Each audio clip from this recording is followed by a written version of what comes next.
there's like dragons everywhere, then it's too much of a. It'll be like too crazy to tell. And I just wanted to focus on one steroid and not like other places. So yeah, like the first, like we'll start the lecture or the video or whatever with like Tiamat, and this is a sketch of like an ancient sculpture. Like right now, like the real version is like too like ridiculously faded, but this is what they were able to like sketch out of it as how it was supposed to look like. Like Tiamat, she's the primordial goddess of chaos, and then she gets defeated by the god Marduk, and then like they say that the world, the sky is Tiamat's corpse, like spread out, and then whenever it rains, is that her blood is still dripping down on the world. So yeah, that's brutal. So then right over here, then the Mesopotamia times, like 2000, like 2000 or 4000, because like Mesopotamia is like old. Over here you start already seeing like the primordial western dragon. Over here you see like the claws in the hands, and like the tail is still more bird-like. They don't have like the long reptilian tail. And like you see the horns and the creepy face. And yes, she did steal fire as well as other elements in like her mythology. So yeah, she's she's the first dragon that's lame. So then now we move to the Greek times. Like the Greeks, they had dragons, drakes, but dragons over there were not like the main bosses. They were just one of the many types of monsters that the epic heroes used to slay. And like sometimes they came with multiple heads, like the Hydra. And other times they were just like getting eaten by one. This one is Jason in the Concodian Dragon. So over here you can tell that the battle didn't go well the day he got ate. But as you can see, like the design of a dragon becomes more esoteric, and sometimes it just looks like sometimes a dragon is just a really big snake that also shoots fire. But we're still seeing dragons more as something as a monster or a beast that mankind has to overcome, you know, in order to say that like the damsels in distress, the whole trope of it, that the hero has to go kill a giant monster to save a damsel in distress. It also starts with the Greeks, cause like remember, Jason was the one that defeated the Kraken to save Medea and all of those. Yeah, to save Medea and No, Persephone is the one that he's saving. Well, you see, it's like it happens so many times that it just gets mixed in your head. Like the cliche that they gotta go defeat the dragon or / monster to save a damsel in distress. It started with the Greeks. The Greeks made it a cliche. But here's interesting enough. Here's a Greek goddess using dragons. Now, this Greek goddess is not Greek goddess of Medea. Like over here, and she's riding a chariot being drawn by serpent-like dragons. So you could easily say that she's officially this maiden Medea is officially like the first dragon rider, because this is the first time one of the earlier depictions of a dragon not being used as a punching bag, but being used as like a cool sweet ride. Well, would you consider Quetzalcoatl a dragon? Yeah, but we're in the West. Yeah, but then again, Quetzalcoatl counts as a Western dragon because Quetzalcoatl was we got this information directly from a Mexican in Mexico. In a Mexica village in the middle of the woods in a temple of the sun. Yeah. Oh my God, it was very hot. I can feel my After going through a temazcal. So you know, when I find this in history books, this is an Artsy Sister exclusive. Yeah. Like Quetzalcoatl, they say that he was like a Celtic guy that went off into Mexico, and then like he taught them all of his fancy medicine, and then since and the types of Celtic warfare, and since he was such a powerful leader in the group, he eventually over time got deified and made into a dragon. And the reason why he's associated with the serpent was because he would use medicine with that type of poison. Yeah, like he would use the serpents in order to create like types of medicine, which is like legit a type of way of creating medicines, you know. So then he got made into a feathered serpent god. So just like a snake, like Quetzalcoatl is a snake with like wings. But sometimes he has hands and feet, like a traditional Western dragon. So yeah, and he's also the first human that can transform into a dragon. Yeah, like Quetzalcoatl. I should have gotten a picture of Quetzalcoatl, but this thing just came into my head. But whatever, Quetzalcoatl is also there because he's a Western dragon hanging out in Mexico, so that counts. Alright, so then now we officially made it to like the medieval times. And like everything having to do with medieval times in Europe and like the West, it was art created by the Catholic Church, more specifically by the monks, because the monks they were the only people that were safe enough, because as they live in cloisters in the middle of nowhere, then they didn't have to worry, and like they got food and subsidies, and they were self-sufficient. Then since they weren't worried about surviving, they were able to like produce art but since they were monks, they had to make it all religious. So then the only dragons that you see are dragons that appear in the Catholic Bible or in the stories of saints. So then over here you got like the seven-headed dragon from Apocalypse, and as you can see, you see a little bit of Tiamat in this dragon because it has the feather, like it has feathery wings, but also like the claws, during medieval times, like the dragons lost some of their legs, you know, like they lost the front legs, and then you just see them more like weird chickens with snake heads. And then over here in like a Bible book, here we have a nice blue dragon. As you can see, the Western dragon it lost two sets of legs. Well, I guess I could say that like they say in modern times they separate. They call the dragons if they have two legs. Instead of four, they call them drakes, but this is medieval time, and as far as medieval people are concerned, this is what a dragon should look like. Just because they reclassified it in modern times doesn't mean that it's like what they did to Pluto. So then like the dragons that have like two legs instead of four, now in modern times they call them drakes, but no. For like the last 2,000 years, this was a dragon. So yeah. Don't call your drakes don't call your dragons drakes. You'll offend them. Moving on. And then over here, here's another dragon. And then here's a nice fighter. It's like throwing fire at an elephant. Like that's a theory that like some historians have, that maybe that they saw an elephant. That the dragons, they're basically like Europeans looking at like weird creatures from other places, and then demystifying it, and then they use as an example.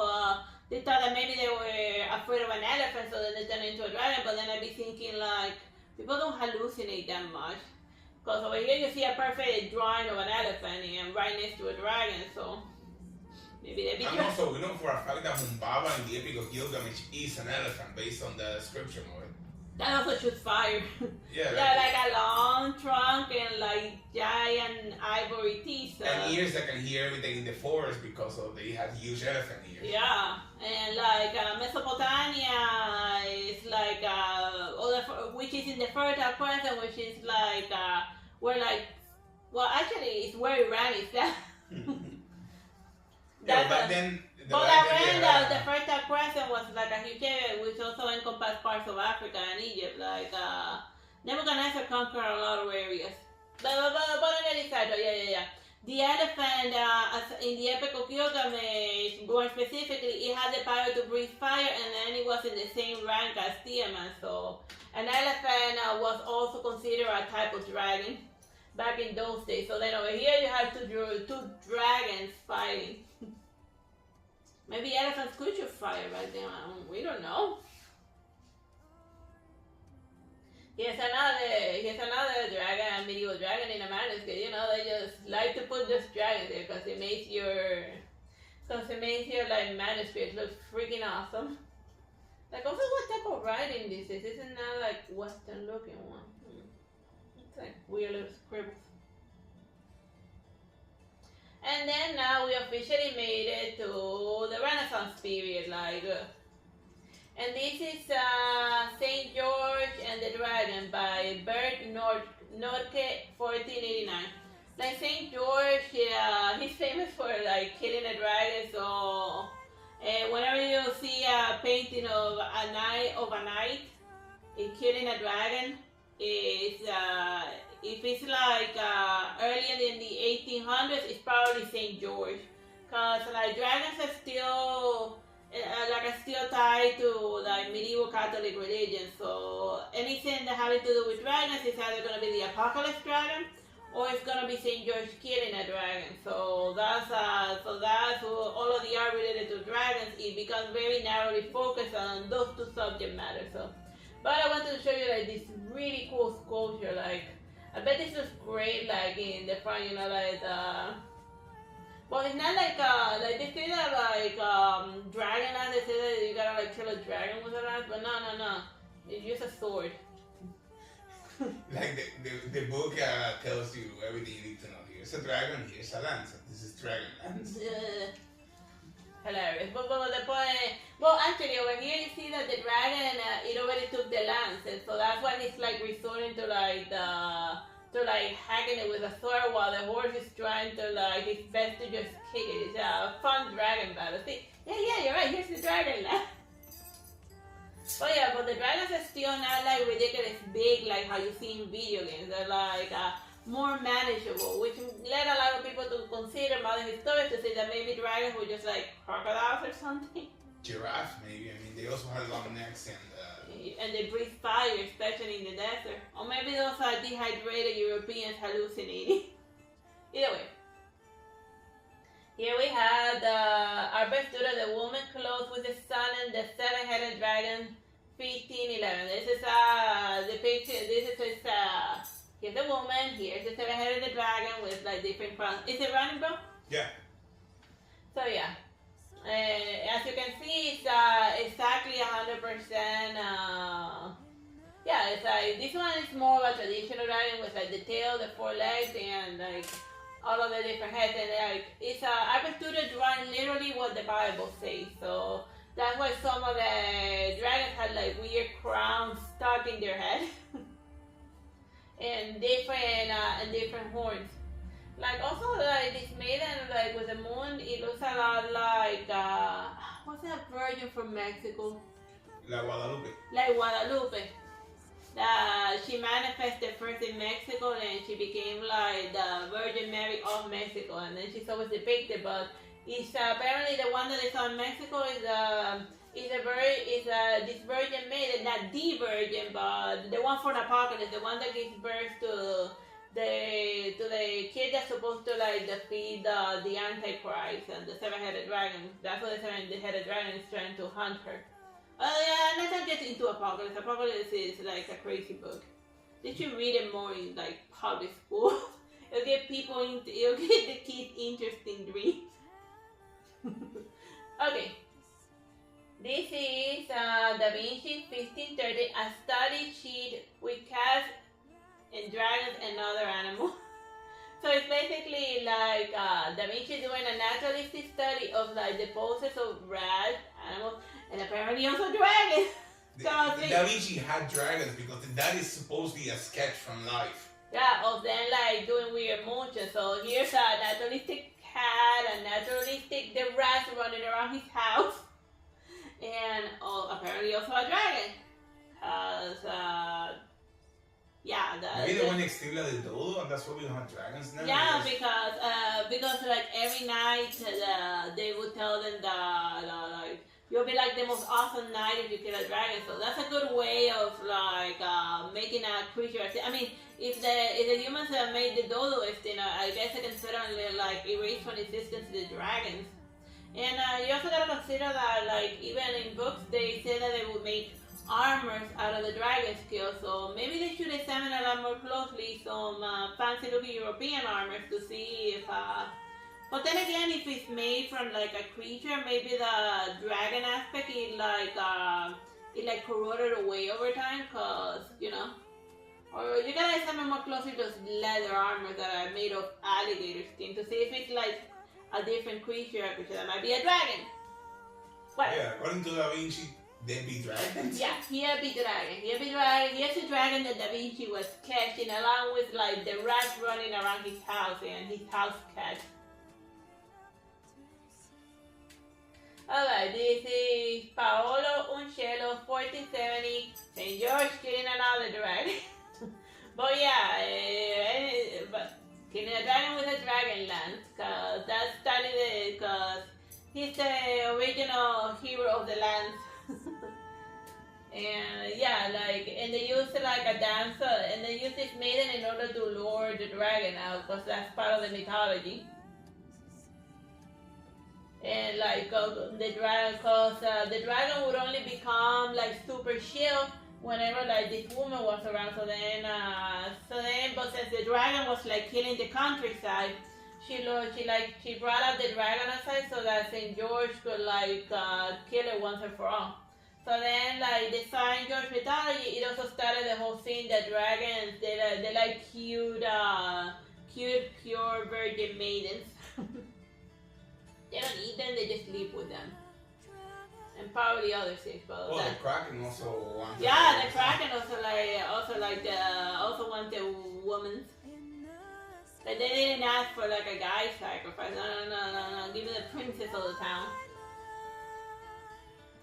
Give me the Mario. Oh yeah. So over here, St. George fighting another dragon. This one by Raphael, 1503. St. George again. But as you can see, like it all becomes immediate. Like after you get out of like medieval time, the only time you see dragons is when St. George comes into town in order to decapitate them, while the horse is just freaking out most of the time. And then St. George again by Roger Wadering, 1437. Here's him killing a different, but over here, interesting enough, like the face of this dragon, it looks like it has like face like wings on the back, and like the face, it looks more like a type of crocodile or something. So it's probably this painting that got like folks thinking that dragons are just like Europeans freaking out because of crocodiles. But then again, you could say, were the crocodiles in, well, yeah, in Egypt. The Europeans have made it as far as Egypt, Alexander the Great and stuff. And then over here, this is Titian, Saint Margaret and the Dragon, 1565. So it's not, so at least it's not, oh yeah, it's still running, bro. So at least it's not Saint George again, but yeah. And then she's like dealing with the dragon with holy, it's like the power of the cross, in order to get like the dragon to shield and stuff. She used Wrath of God on Calamy. Yeah, she used Wrath of God on Calamy over and over. Like she spanned that attack until it was over. This was like a very gory one. This is by Henry Gulsion. This one is Cadmus slaying the dragon, so at least it's not St. George. And then like, wow, that is one freaking looking dragon, but like, and out here like the dragon like biting someone's head. Like this one went uber on the gore, like very, and then like in the front you see all of the pieces of all of the victims of the dragon. So it's just a fun looking dragon. And this one is, well, right now during the Baroque period, it continued. It was more of the same as far as dragons were concerned. St. George killing the dragon yet again, 1606. and with the damsel in distress over there, and then but at least this one is like very cool with like the dragon kind of in the bottom after ripping through the spear that went through his face, and then now since the dragon lance broke, then he's just now hacking it to pieces. But the main focus is Saint George and his horse, so that's not something that everyone agrees on. That like I guess they spoke that in like Saint George esoteric layer. I guess they said that everyone knows that he brought a white stallion into battle. Because that's something that hasn't been altered between all the painted, the color of his horse. While the dragon, nobody can agree on what it could be. This one is Salvador Rosa, Jason, and the Dragon on Lamarck. 1664. So at least it's no longer Saint George doing all of the heavy dragon killing. This time they let this different guy have a shot at a dragon, and it looks like this one is like a traditional Western dragon with like the 4 legs. Here you see the wings and like the face. And it's like, the way he's killing it is weird. It's like, he gas it in a key and then he's pouring like a weird liquid on his face. Well, I guess it takes all different ways of killing dragons and whatnot. Or did he kill it, or did he befriend it? I don't know. This one is, like we're officially now in like close to the modern times.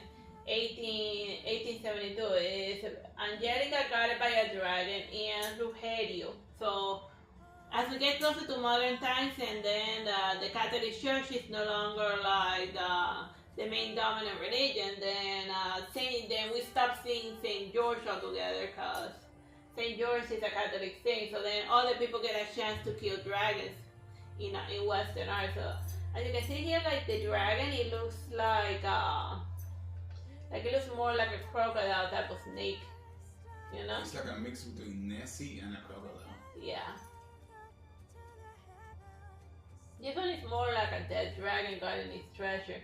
By Theodore 70, 1892. So yeah, but you don't see Saint George anywhere. But then it's an early depiction of like saying that dragons like to hoard a lot of money and stuff. And in the foreground, you also see the source of like the guys that tried to slay that he also didn't manage to win.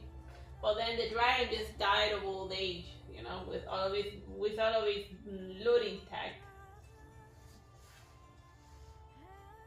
This one is Thomas Cooper Gosh, 1890, The Shawl in the World. Like this one is interesting because it's not a dragon. First of all, it's not a.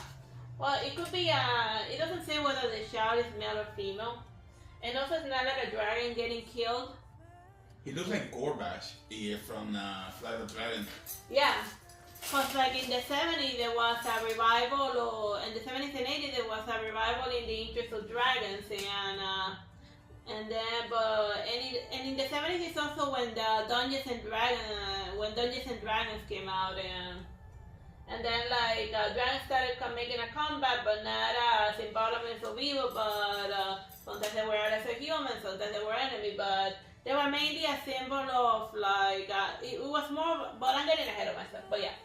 This is an early dragon that's not getting killed already, that he's just chilling, you know?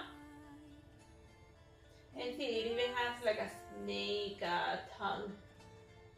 And in order to make it less threatening, they give it more like relaxed humanoid faces, you know? And but it's just very interesting. I am positive that Gorbash is inspired on this guy. Yeah. But Gorbash is, it's even blue. From Flight of Dragons. Like watch that old movie. It has great music. This one is William Blake, 1805, The Red Dragon and the Woman Clothed with the Sun. See, another apocalypse dragon. Doing apocalypse stuff. But this dragon, what's interesting is that it has a more humanoid body. You could even consider it like a human dragon hybrid. So yeah. But now we know what the dragons were doing with like the maidens that they were kidnapped. Yeah, that's a Draco. Yeah, a Draco. This one is by Salvador Dali, Saint George and the Dragon, 1942. So yeah, sounds like like Salvador Dali, he did like a lot of like religious surrealist paintings and like Virgin Marys and Jesus. So yeah, of course he was gonna do a Saint George like killing a dragon with a lance and stuff. Oh my god, like this. I don't know if this is a horse or what the hell that's supposed to be because it looks scary. It's like the horse getting choked to death. This one is Brita Riviere, 1914, St. George again, killing Calamite. But it's him just chilling after the battle because the horse didn't survive. You see, like this is actually like the first time that the horse doesn't show up. It's not a white horse but a black horse. And then he's just like, whoo, what a crazy dragon battle. What was the name of Thor didn't survive? And then it's like, not killing the dragon, it's after the battle where he's like, oh, thank God I survived this dragon battle. Time bro? Still. Like I survived with 1 HP. I survived with 1 HP. That's been known to happen. This one is Evelyn de Morgan, Death of the Dragon, 1914. So then, like it's interesting in this one, they look more like they're mourning the death of the dragon or something. I don't know, it's just like a weird. But then again, that's our pre-Raphaelite paintings in a nutshell. You gotta like sit down and analyze them a lot because like and also like the depiction of the dragons, they're more at a medieval fashion because the pre-Raphaelites they like the medieval art a lot. But then they would also paint it more realistic because it was a reaction to like the Academy art that said that only these types of paintings were considered cool and everything else was uncool. So then they'd be like, we're gonna follow our own ninja way, and they didn't like that the modern world was becoming too secularized and like that they were throwing the divine and religion and like everything out the window. So then, as a response to like the growing atheism and stuff, then they created art that had like religious overtones because it'd be like not everything is like nuts and bolts and industries and factories and money making, you know. There's a different meaning to that, and then that's what the dragons are there for, that they represent like the mystical and the spiritual side, and that there's still magic in the world, that that not everything has to be science. Which brings me back to like the plot of Flight of Dragons because like the main character like is spirited away to a magical world, but he's like a very scientist type of person, and the only way he's able to like defeat the fan of us is to to denounce magic and telling the guy that like a magic and all of the magic you lost the battle. And now there's no magic in the world, in the future where I come from. Like, what is that? A physics lecture, my only weakness. Yeah, a physics lecture, my only weakness. And since he lost facing his magic, then he was defeated. Which makes me think that magic is tied to faith. That if a magic user doesn't believe that he can do magic, if a magic user becomes convinced that he lost his power, it's not going to happen. But then again, that becomes true of any craft. Once you're convinced yourself mentally that you can't do it, then it's not going to happen no matter you try. So the long and short of it is believe in yourself. So this was St. George and the Dragon again, 1915 by Wassily Kandinsky. So yeah, here we have St. George, fancy shield, and the Dragon Land. So yeah, he's originally the original hero of the land. From like, but by a different name. He had a creepy younger brother who was doing magic or not? He didn't have a Merlin there. No, it's like Dragon is a long series. Oh yeah. So then over here we reach like the modern times or the 70s, and here's Dragon Riders of Pen by William Whelan. So yeah, this is right at the start of the 70s where dragons were starting to become back in the public consciousness as a reaction to like all of the crazy industries, and also the 70s was like a crazy time, so a lot of people doing a lot of like drugs. So obviously you can see why dragons made a big comeback, cause you know. So because of all of the drugs it Puff the Magic Dragon. Puff the Magic Dragon. That was a clank for that. But yeah, you see, like, and you think of all the rock songs in like the 70s that the dragon did, the dragon that, and even Dio, and he did, and the dragon did, the dragon that. You know, but yeah, the dragons came back in the 70s. And yes, the last painting I wanted to show you, it's from the 2000s, I don't know when exactly, it's from the illustration book Dream. And over here you see she being super blasé right next to like her hot dragon boy. Right next to Calamity, yeah. It's like whenever you're next to Calamity.